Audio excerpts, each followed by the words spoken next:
Hi കൂട്ടുകാരെ, ഞാനിന്ന് മത്തി പൊരിക്കുന്നതാണ്.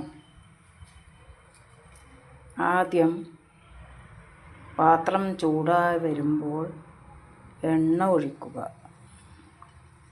എണ്ണ ഒഴിച്ചതിന് ശേഷം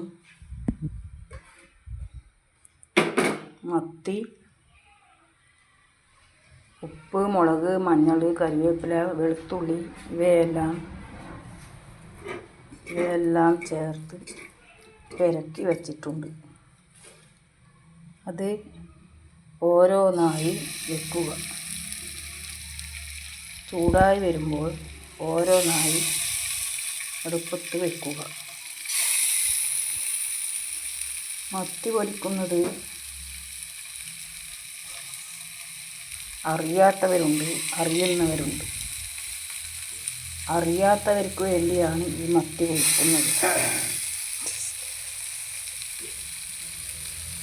മത്തി പൊരിക്കുന്നത് എങ്ങനെയെന്ന് ഓരോരുത്തർക്കും അറിയില്ല, ഓരോരാൾക്ക് അറിയും.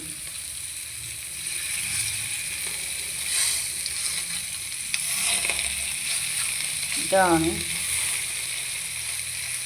നമ്മുടെ മത്തി പൊരിക്കാൻ വെക്കുന്നത്.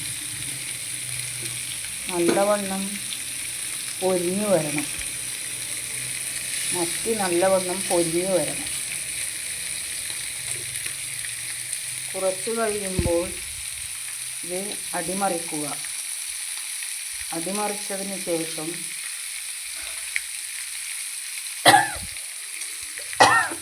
നമുക്കെല്ലാവർക്കും മത്തി പൊരിക്കുമ്പോൾ കൊര വരും. നിങ്ങൾക്കുണ്ടോ എന്ന് അറിയില്ല.